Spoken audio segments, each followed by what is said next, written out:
I want to invite my leader, your leader, our leader, Mr.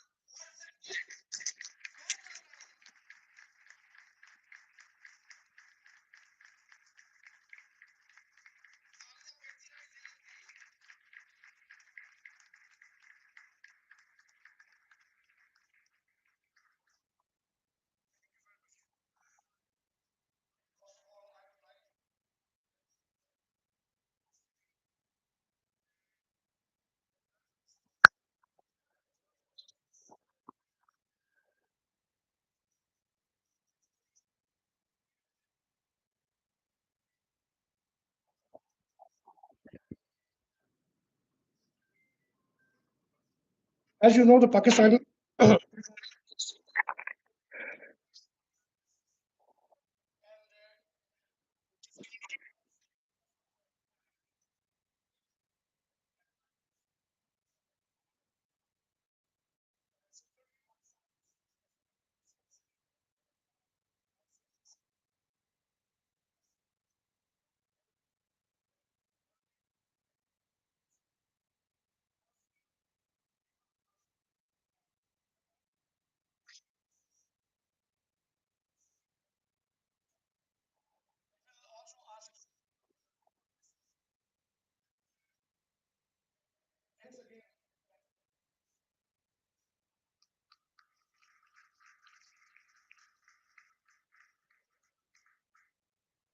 Thank you very much, Watson Bhai, for such beautiful words. But I just want to remind that in the past, Christian Union, the party you belong to, and one of the Christian Union leaders, Joel,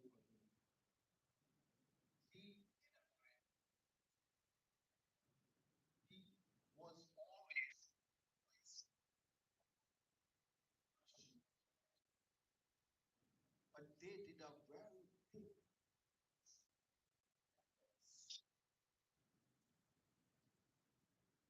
and it's our humble request.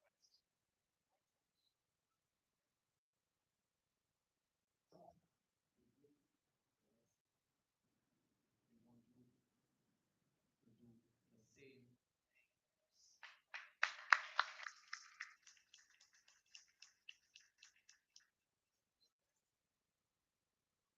You always raise our voice.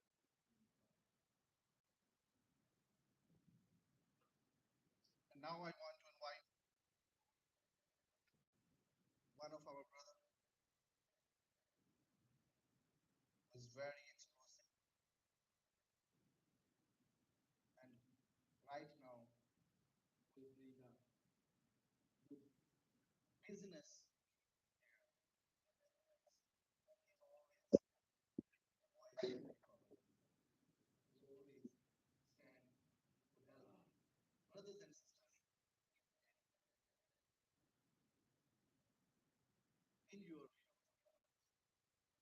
I want to invite Shazad Gauri to give him a big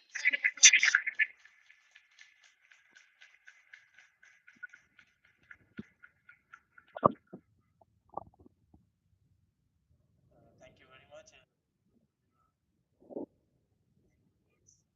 And thanks, Mr. Consider. I would like to say that we are here for many years as Christians from Pakistan. And my concern about political, we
this question regarding this subject.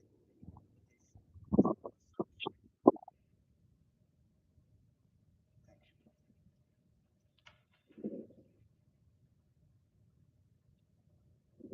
And right now, I always believe that young people are the leaders of tomorrow. Do you also believe? Yes? If I can say something and if you agree, you can say yes or no. We are living in a very democratic country, Netherlands. We can say yes is yes and no is no. And if I can say something, you want to say yes, you can say yes. And if I can say something wrong, you will have to say no. So young people are the leaders of tomorrow. And I also believe and you also believe that. And we are, as a Pakistani Dutch Christian community, we are very blessed with your young talent. We have lots of young talented youth in Netherlands. And now, and one of is right now present here. And now I want to invite. But before I will invite, I want to request you that when he will come here, we have to give him a big hand of applause.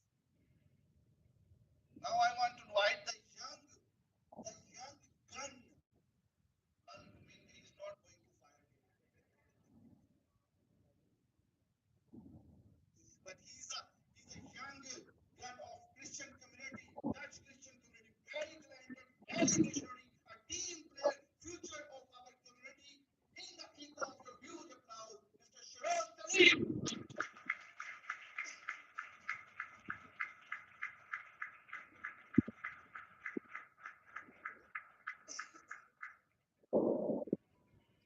Thank you, everyone. Today, I stand before you with deep concern and with an urgent humanitarian appeal. This appeal is on behalf of a particularly vulnerable group seeking refuge in the Netherlands, Christian Pakistani asylum seekers. I respectfully urge this Parliament to formally recognize this group as facing a distinct, severe, and well documented risk. These individuals are not fleeing general hardship, they are fleeing targeted persecution because of only their faith. I want to be clear this request is not about preferential treatment, it is about justice, it is about accuracy, and it is about applying a necessary lens of specificity to the real danger they face and often follow them even in unrest. The Netherlands has a long and proud tradition of offering sanctuary to the persecuted by formally acknowledging the evidence based risk faced by Christian Pakistani asylum seekers.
And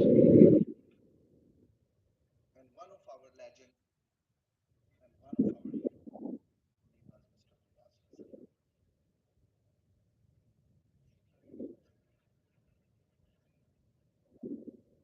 I just want to say that legends never truly leave us. Their impact lives on in the lives they touched. The paths they shaped and the memories we carry. And today, in this program, I want to remember a very true legend. One of the legend is right sitting there, but one of the legend is not with us. Someone whose presence inspired, whose actions spoke louder than words, and whose legacy will live on to guide and inspire generations. And he was Mr. Abbas Hasan. So, my dear brothers and sisters, ladies and gentlemen, let's stand up and give him a big ovation, standing ovation. And also a big, big Urdu family applause. This is for you, brother Abbas Hasan. और ताली बनती है नहीं चाहिए, please. Because his services was great, across the boundaries.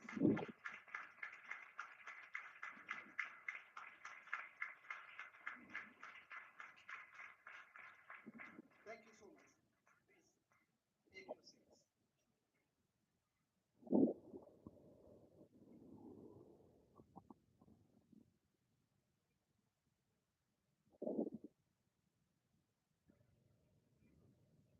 And right now,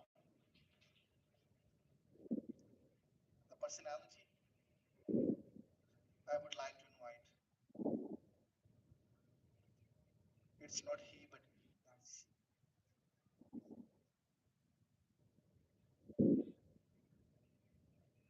she. She's proud of our Pakistani Dutch Christian community. Once she was your colleague. She's the one who took the first step from the youth towards Dutch politics. She's the one who thought that I will make a difference. I will make a difference to our youth. I will make a difference to our community. She thought that I will go for a contest and election. I proudly invite the daughter of the nation, the daughter of Dutch Pakistani Christian community, is the echo of your huge applause. तालियां पहले बजनी चाहिए, नाम बाद में दूंगा.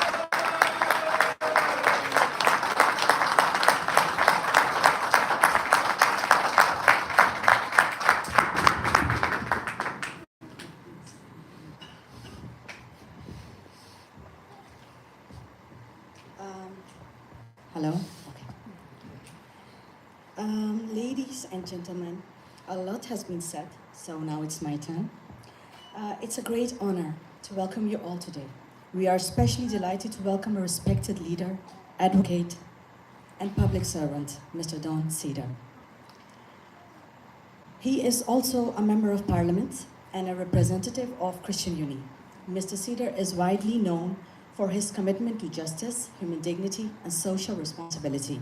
Through his work in parliament and public life, he has consistently stood for values that place people at the center, compassion, fairness, and integrity. Guided by these principles, he has also been a steadfast voice for those persecuted for their faith, including Christians, reminding us of the importance of protecting freedom of religion and defending the vulnerable. You do that.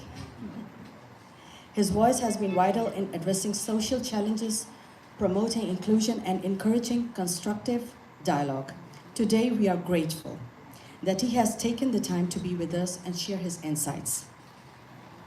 His presence adds great value to this gathering, and we look forward to learning from his leadership and vision for a more just and caring society.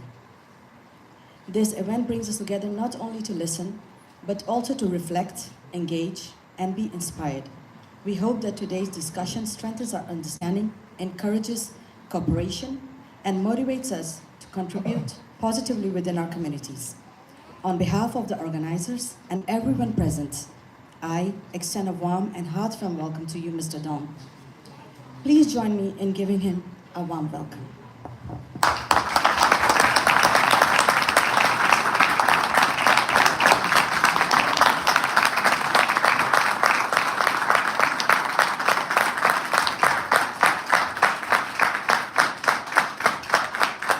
Thank you so much.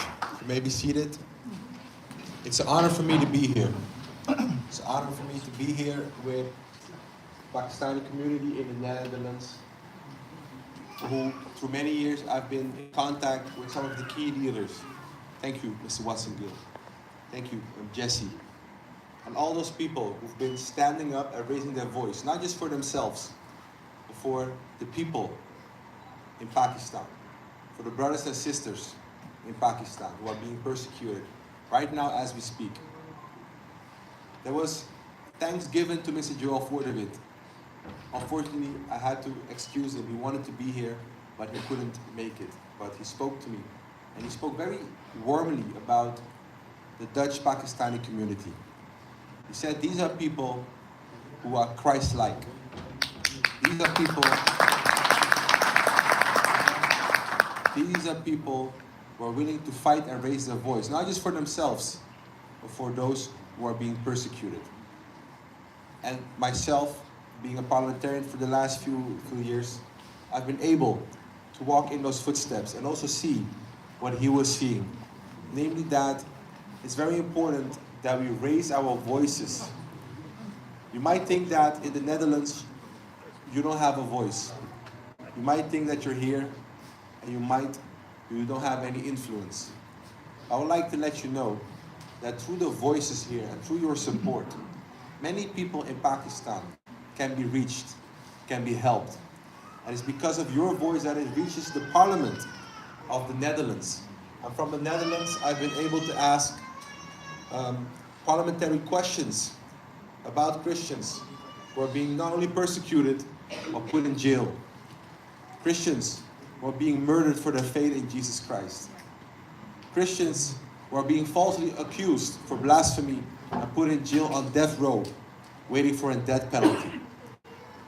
Pakistan is one of the 8 countries where there's a death toll on blasphemy. And again, we've seen many individual cases where Christians were falsely accused and put in jail because of that. And I would like to say to you today that needs to stop. Yes. We need to end the false accusing, but also we need to end that regulation. And I would like to announce, last week I proposed a position in the parliament. And one of the points I put in is that we need to end the blasphemy laws. We need to end the blasphemy laws also in Pakistan. And I hope that from the parliament and the Netherlands, the cabinet, we can raise awareness, have dialogue, diplomatic discussions, and engage. And hopefully I will be able to see that through diplomatic pressure, we'll be able to overturn the blasphemy laws in Pakistan.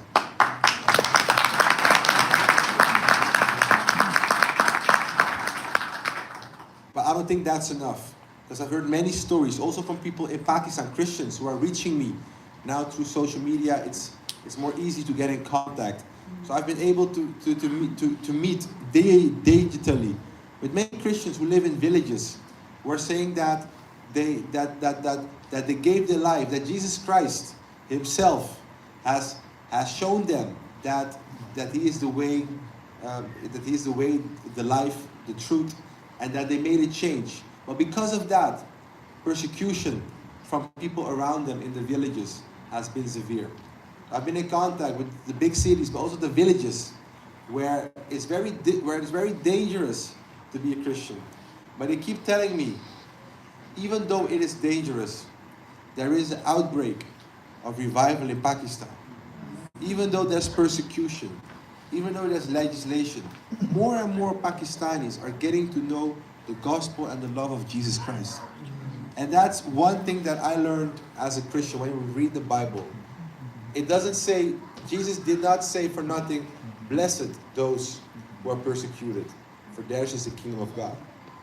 And I do believe that we are trying to make sure that the tragedies, the burning of churches, the kidnappings, that these things end. But I also believe that through this, also the gospel is breaking way in Pakistan. And every day, brothers and sisters are being added to the kingdom of God. So I'm hopeful that through diplomatic dialogue and pressure, I'm hopeful that through raising our voices, also from the Dutch Pakistani community who has been very significant and have been contributing in doing that, hopefully we can change the lives of our brothers and sisters for the better. And I want you to know, in the parliament, I don't know how many years I can still be in the parliament. But as long as I'm there, I will continue to raise my voice for the Pakistani Christian community. I will continue to raise my voice for individuals who are unjustly being put in jail just because of their faith in Jesus Christ. And I will continue to raise my voice until our brothers and sisters have the same freedom we have. Until then, I will continue as a parliamentary to fight for the freedom of belief, the freedom of religion. Last week, I presented my position paper to the parliament. It's in Dutch, but I can see if I can translate it to English and send it to the community, because it has a couple of points which I want to address to tackle Christian persecution all over the world. There are many nations where Christian persecution is high, it's very big. And unfortunately, as many of you know, Pakistan is one of them. So hopefully through this initiative, we can form coalitions, alliances, and make sure we can help. We can raise our voice and help our brothers and sisters who are in danger in villages or in cities. But that's not only the people in Pakistan. I want to talk about the community here, because as many of you came from abroad, you've landed here, you've started to start and raise your family here. I want to let you know the Pakistani community is also very important to the Netherlands. The church, the Christian Pakistani church, is very important to the Netherlands. I want to let you know that you also have a voice not only internationally, but also to make a difference in the Netherlands. And I was so proud, together with Jessie, years ago, I think 7 years ago by now, we were campaigning together for the city council in Amsterdam. And also because of her, I was able to be elected as city council member in Amsterdam.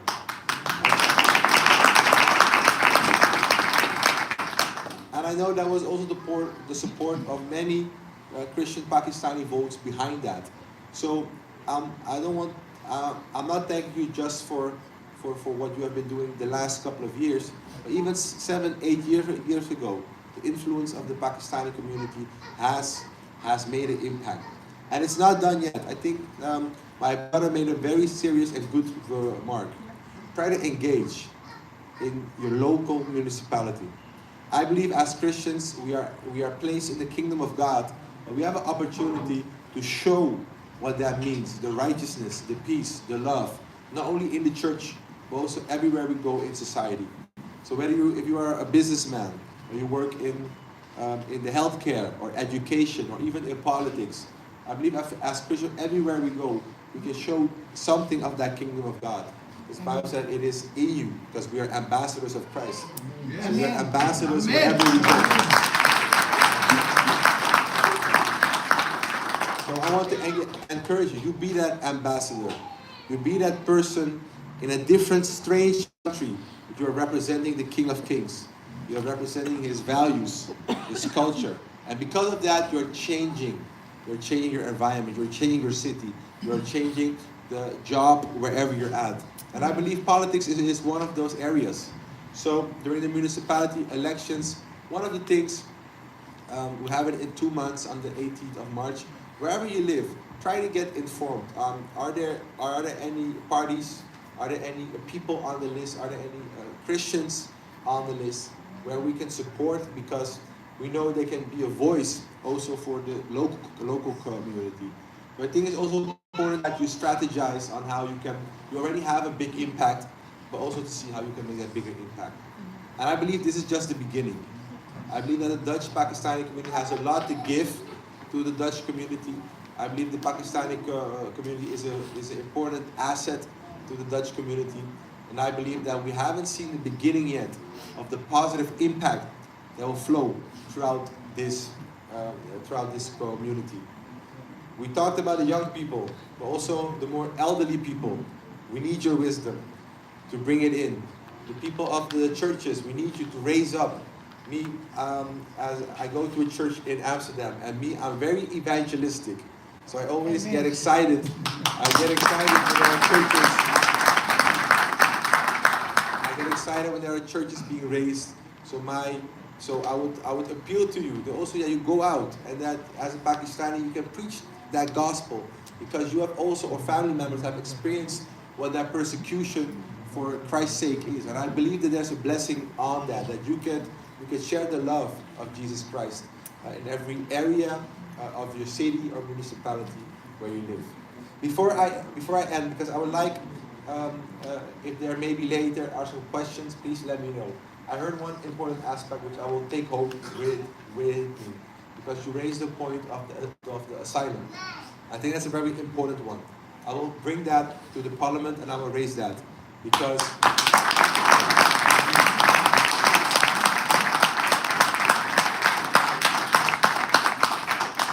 what I see, and I've been addressing that the IND, those that do the asylum applications, do not have the right perspective or knowledge on how to deal with Christians fleeing from persecution.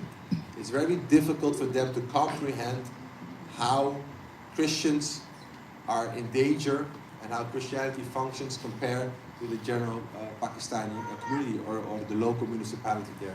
So I want to invest in education, in educating them on Christianity, but also about the dangers of other religions and how that sometimes conflicts, and that moving internally or being sent back, because sometimes those applications are rejected, that for a lot of Christians it's not an option.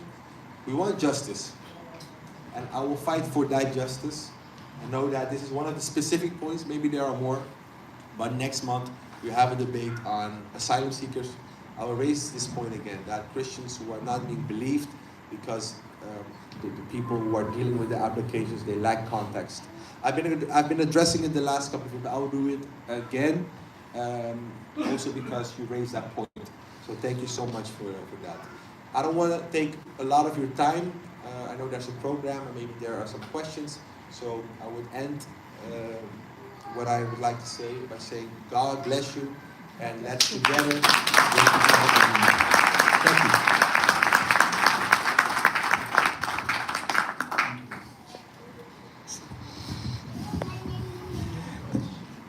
Thank you very much, Mr. Don Cedar, for such a beautiful words. All the words were beautiful.